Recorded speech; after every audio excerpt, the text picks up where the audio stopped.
బాల్కొండ నియోజకవర్గ ప్రజలకు, నిజామాబాద్ జిల్లా ప్రజలకు నమస్కారం. ఈరోజు అంటే రాజకీయాల్లో విమర్శలు, ప్రతి విమర్శలు సర్వసాధారణం. ముఖ్యంగా ప్రతిపక్ష పార్టీ నాయకులుగా ప్రభుత్వం వైఫల్యాల మీద ప్రశ్నిస్తూనే ఉంటాం. ఇది సర్వసాధారణమైన విషయం. అయితే నేను మొన్న గల్ఫ్ కార్మికుల విషయంలో ఈ రేవంత్ రెడ్డి గారు ఎన్నికలప్పుడు గల్ఫ్ కార్మికుల కోసం గల్ఫ్ సంక్షేమ బోర్డు ఏర్పాటు చేస్తానని మాట ఇచ్చినాడు. ఇప్పటి మటుకు చెయ్యలేదు అని అడిగిన నేను. అట్లనే ఎన్ఆర్ఏ సంక్షేమ బోర్డుకు ఏర్పాటు చేస్తామన్నారు. ఇప్పటి మటుకు చేయలేదు అని అడిగిన. అట్లనే టోల్ ఫ్రీ నంబర్, అంటే గల్ఫ్ కార్మికులకు ఏమైనా ఇబ్బందులు ఉంటే డైరెక్ట్ టోల్ ఫ్రీ నంబర్ మాట్లాడితే ప్రభుత్వం సాయం చేస్తుంది అని టోల్ ఫ్రీ నంబర్ ఏర్పాటు చేస్తాము అన్నారు. అది కూడా చేయలేదు అని చెప్పి నేను ప్రశ్నించిన. అట్లనే చనిపోయిన కుటుంబాలకు 5 లక్షల రూపాయలు ఎక్స్గ్రేషియా ఇస్తామని చెప్పినారు. ఇంకా చాలామందికి ఇవ్వాల్సి ఉన్నది, కొద్దిమందికి ఇచ్చిండ్రు అని చెప్పిన నేను. నాకున్న సమాచారం ప్రకారం కేవలం బాల్కొండ నియోజకవర్గంలో ఇంకో 10-11 మందికి ఇవ్వాల్సి ఉన్నది. లిస్టు నా దగ్గర ఉన్నది.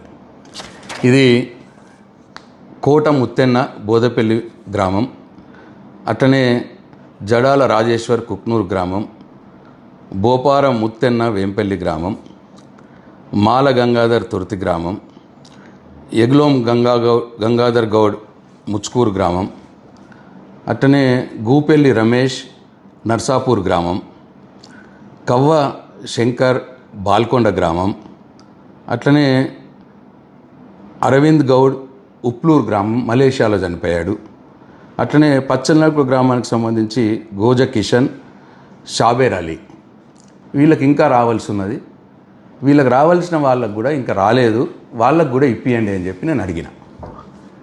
దీంట్లో తప్పేమున్నది? ప్రతిపక్ష నాయకుడిగా, ప్రతిపక్ష పార్టీ ఎమ్మెల్యేగా నా బాధ్యత ఇది. ప్రభుత్వాన్ని ప్రజలకిచ్చిన మాట నెరవేర్చమని అడిగే బాధ్యత నా మీద ఉంటుంది. రేవంత్ రెడ్డి గారు అనేక హామీలు ఇచ్చినారు, హామీలు అమలు చేయట్లేదు, ప్రజల్ని మోసం చేస్తూ ఉన్నాడు అని చెప్పిన. దానికి మానాల మోహన్ రెడ్డి గారు నా ఇంటి మీదకి ముట్టడికి వస్తా అని చెప్పి మొన్న సవాల్ విసిరినారు.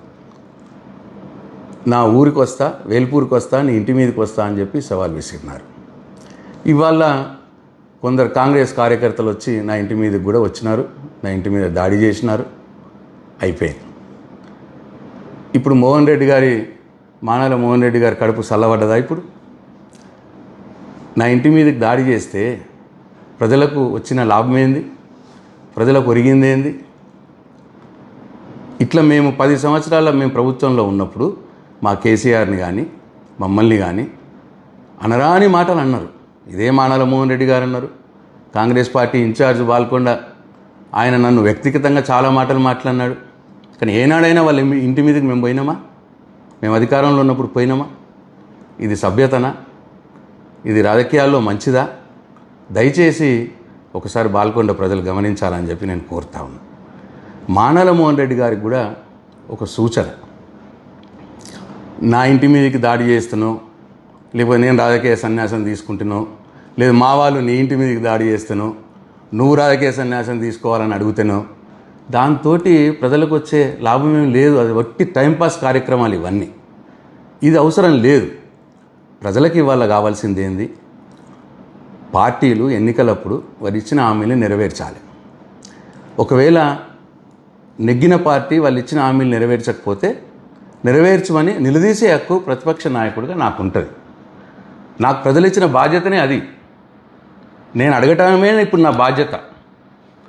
ఎందుకంటే ఇవాళ బాల్కొండ నియోజకవర్గంలో 51,000 మంది రైతులు ఉంటే 21,000 మందికి మాత్రమే రుణమాఫీ అయింది. 2 లక్షల రుణమాఫీ. ఇంకా 30,000 మందికి రుణమాఫీ కావాలి. మోహన్ రెడ్డి గారు ఆ పని చెయ్యండి. మీ ముఖ్యమంత్రి గారికి చెప్పి ఆ 30,000 మంది రైతులకు 2 లక్షల రుణమాఫీ ఇప్పియండి రాని వాళ్ళకి. అది చెయ్యాలి. ఈ ఇంటి ముట్టడితో వచ్చేదేం లేదు ప్రజలకు. నా ఇంటి మీదకి వచ్చి దాడి చేస్తే ప్రజలకు జరిగేదేం లేదు. అట్లనే రైతు బంధు మీరు ఒకసారి మొత్తంకి ఎగ్గొట్టినారు, ఇంకోసారి 4 ఎకరాల లోపల వాళ్ళకి ఇచ్చి మిగతా వాళ్ళకి ఎగ్గొట్టినారు. ఆ మొత్తం కేక్ కొట్టిన వారికి తర్వాత 4 ఎకరాల పైన వారికి ఎవరైతే ఉన్నారో వాళ్ళకి రైతు బంధు ఇప్పియండి మీరు ముఖ్యమంత్రి గారితో మాట్లాడి. అది మీరు చేయాల్సిన పని. ఇవాళ మీరు అధికారంలో ఉన్నారు, మీరు ఒక కార్పొరేషన్ చైర్మన్గా ఉన్నారు, అధికార పార్టీ జిల్లా పార్టీ అధ్యక్షుడిగా ఉన్నారు. మీరు పోయి ముఖ్యమంత్రి గారి దగ్గరికి పోయి రుణమాఫీ కాని వారికి రుణమాఫీ ఇప్పియండి, రైతు బంధు రాని వారికి రైతు బంధు ఇప్పియండి. వడ్ల బోనస్ 3 పంటలు అయినాయి, ఒక్క పంటకి 20% మందికి ఇచ్చినారు. 500 రూపాయల వడ్ల బోనస్ అందరికి ఇప్పియండి. మీరు చెప్పిన మాటనే ఎన్నికలప్పుడు ఆ పని చేయండి. ముఖ్యమంత్రి గారి దగ్గరికి పోయి నా ఇంటి మీదకి దాడి చేస్తే వచ్చేదేం లేదు.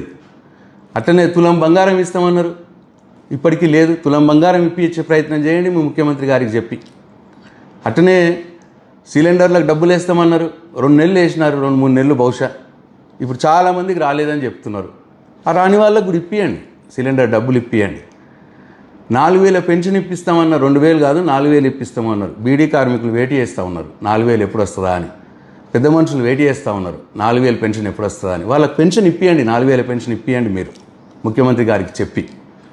ఇట్లా 2,500 ప్రతి మహిళకి ఇస్తామన్నారు. వాళ్ళు ఎదురు చూస్తూ ఉన్నారు 2,500 ప్రతి మహిళకి ఎప్పుడు వస్తుంది అని. వాళ్ళకి ఇప్పియండి 2,500 మీ ముఖ్యమంత్రి గారికి చెప్పి. ఇది నా సూచన. నా ఇంటి మీదకి దాడి చేస్తే, నా ఇంటి మీదకి మీ కాంగ్రెస్ పార్టీ కార్యకర్తలను ఉసిగొల్పితే వచ్చేది ఏమీ లేదు. దాంతో ప్రజలకేం లాభం జరగదు. మీరు అధికారంలో ఉన్నారు, అధికార పార్టీలో కార్పొరేషన్ చైర్మన్గా ఉన్నారు, మీరు జిల్లా పార్టీ అధ్యక్షులుగా ఉన్నారు. కాబట్టి ఇప్పుడు నేను చెప్పినవన్నీ కూడా మీ ముఖ్యమంత్రి గారికి చెప్పి ఇప్పించే పనిలో ఉండండి. అది నిజమైన పని.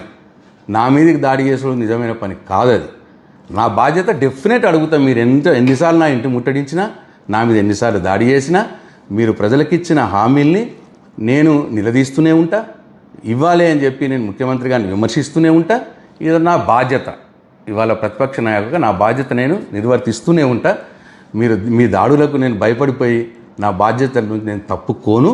కాబట్టి మీ బాధ్యతలు మీరు నిర్వర్తించే పని చేయాలని చెప్పి మానాల మోహన్ రెడ్డి గారికి సూచన చేస్తూ ఉన్నా. అట్లనే ఎవరో ఎన్ఆర్ఐ గల్ఫ్ ఫోరం సంబంధించిన వ్యక్తట దేవేందర్ రెడ్డి గారు ఆయన పేరు. ఆయన డైరెక్ట్ నా ఇంట్లోకే వచ్చినాడు. ఫస్ట్ ఫ్లోర్కి ఎక్కినాడు. ఎక్కి అక్కడ మా తమ్ముడు ఉంటే మా తమ్ముడిని కొట్టబోయినాడు.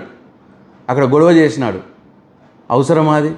నేను అడిగింది కూడా గల్ఫ్ కార్మికుల కోసమే కదా నేను అడిగింది. దేవేందర్ రెడ్డి గారు, నేను అడిగింది మీరు సంక్షేమ బోర్డు ఏర్పాటు చేపియండి అని అడిగాను. మోహన్ రెడ్డి గారిని, ముఖ్యమంత్రి గారిని అడిగాను. టోల్ ఫ్రీ నంబర్ పెట్టండి అని అడిగాను. ఇగో ఇంకా రానివారు ఉన్నారు, ఈ రానివారికి కూడా 5 లక్షల ఎక్స్గ్రేషియా ఇప్పియండి అని చెప్పి అడిగాను. దానికి మీరు గల్ఫ్ సంక్షేమ బోర్డు సభ్యుడిగా నన్ను అభినందించాల్సింది పోయి నా ఇంటి మీదకే మీరు దాడికి వస్తే ఇది ఏమాత్రం న్యాయము, ఏమాత్రం సబబు? కాబట్టి నా బాల్కొండ నియోజకవర్గ ప్రజలు, నిజామాబాద్ జిల్లా ప్రజలు ఆలోచించాలని చెప్పి నేను కోరుతా ఉన్నా. జై తెలంగాణ, జై కేసీఆర్.